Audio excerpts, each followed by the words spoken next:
오늘 이제 국제 정세에 대해서 조금 설명을 드리도록 할게요. 지금 이제 예전에는 유럽이랑 미국이랑 요 동맹 관계잖아요. 지금도 뭡니까? 미국의 가장 큰 최고 미국의 우방이 어디예요? 미국의 가장 큰 우방이 어디냐? 영국이죠. 왜? 미국은 영국으로부터 어떻게 보면은 뭐 독립을 한 나라이기 때문에.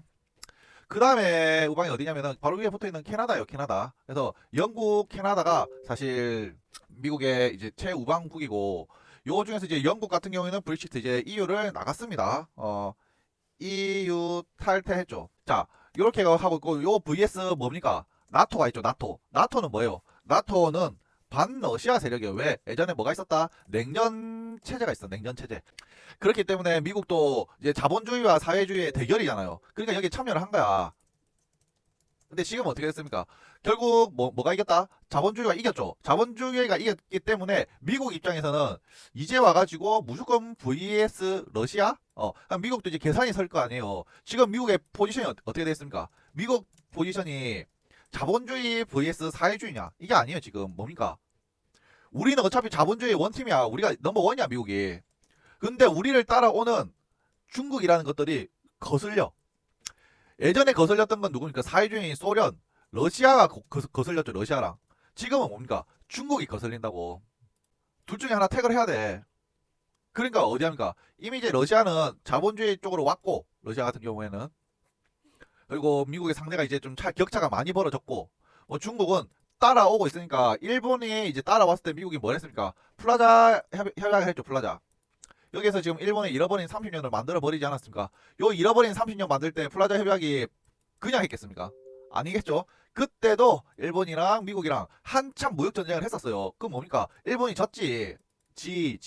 그 결과로 뭐가 됐다? 플라자 협약이 체결된 거예요. 그 체결되면서 이제 일본은 잃어버린 10년, 20년, 30년으로 완전히 싹을 내려간 거죠.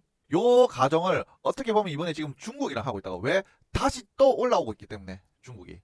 그래서 미국 입장에서는 더 이상 이제 사회주의와 자본주의의 문제가 아니야. 내 1위 자리를 내 밥그릇 싸움이 된 거야. 내 밥그릇 싸움. 내 1위 자리를 누가 가지고 가느냐. 그게 과연 중국인가 일본인가 러시아인데, 예전에는 러시아였고 그 다음에는 일본이었고 지금은 뭐다? 중국이에요. 그렇기 때문에 예전에는 내가 나토를 가입을 한 이유가 뭡니까? 반러시아 때문에 쟤네들 견제해야 되니까 가입을 해야 되는 거 아니겠어요? 견제해야 되니까. 근데 지금 뭐다? 크게 견제할 필요 없어. 러시아랑. 그리고 서로 땅덩어리 넓어서 주고받고 하면 돼요. 왜냐? 지금 러시아가 생각을 해보요. 중국 입장에서는 러시아가 뭐니까 자원이 많다 작다. 자원이 많죠. 이 자원을 지금 어디에 팔고 있습니까? 뭐 천연가스, 석유 등의 이 천연 자본을 어디에 팔고 있어요? 중국에 팔고 있죠. 중국에. 왜? 지금 EU랑 미국이랑 전체적으로 나라가 러시아랑 거부를 했잖아요. 전쟁 일으켰기 때문에. 러시아는 물자가 많은데 돈을 벌어야 될 거 아니야. 근데 돈 못 벌어. 왜? 거래를 못 하니까. 그래서 이제 러시아가 중국에 그냥 쌍마이로 지금 석유랑 천연가스 여러 가지 자원을 물며 겨자 먹기로 중국한테 지금 팔고 있는 거예요. 중국은 뭡니까? 잘 됐지. 안 그래도 지금 내수 경제가 폭망해가지고 이구 한신 정책인가? 아무튼 이걸 사용하고 있는데, 싸게 어차피 내수 증기니까 워낙 인구가 많으니까 내수만 증진을 시켜도 뭐 소비가 된다라는 거지. 근데 이 자본은 외부에서 가지고 와야 되잖아요. 그래서 외부에서 가지고 오는 그 자본을 지금 러시아를 통해서 싸게 지금 들어오고 있는 거죠. 오케이. 이 국제 정세가 이해가 됐습니까? 그러면은 왜 이번에 지금 미국이랑 우크라이나가 이렇게 VS를 하는지 이게 이해가 되는 거라고. 지금 미국 입장에서는 뭐예요? 빨리 러시아랑 우크라이나가 전쟁이 해소가 돼야 돼. 왜? 왜 전쟁이 해소돼야 됩니까? 그러면은 러시아가 유럽이라든가 미국이라든가 전체적으로 이제 휴전을 받고 다시 정상화가 될 거 아닙니까? 지금 누구를 견제하기 위해서? 중국을 견제하기 위해서. 오히려 미국 입장에서는 러시아가 더 좋다라는 거지. 무슨 말인지 알겠어요?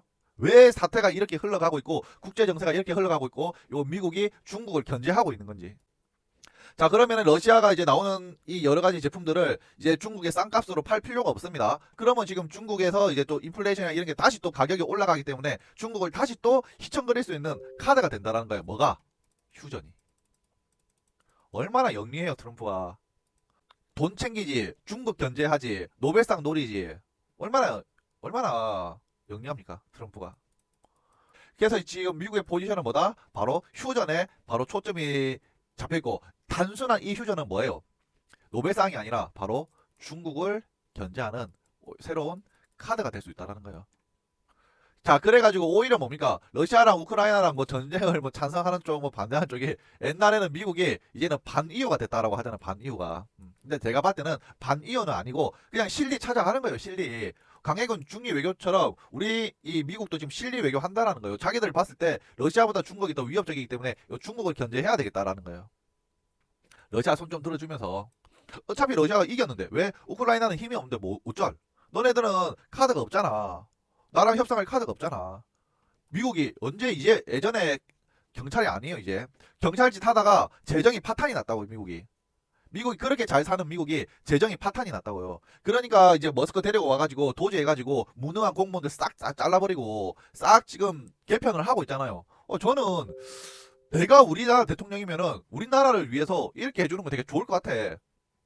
맨날 이미지만 챙겨가지고 하다 보면은 남은 게 뭐다? 빚밖에 안 남아. 그래서 별일이 없으면은 뭡니까?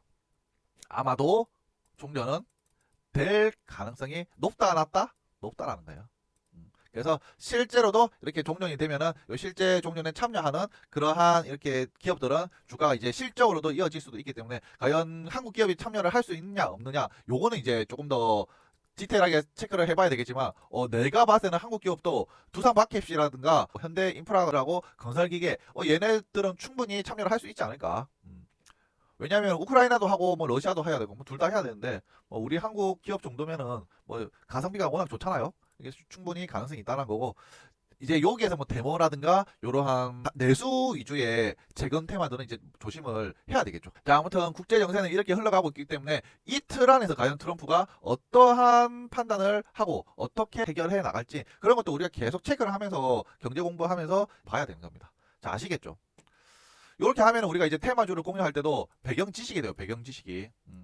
이렇게 트럼프의 속셈을 알고 나면은 저 우크라이나랑 저 해서 우크라이나 재건이 갭락을 하게 된다면은 뭐가 된다? 오히려 기회가 될 수도 있겠구나. 이런 식으로 낙주 매매의 원리도 되는 거고 이게 다 매매의 기본이 되는 거예요. 이런 바탕이.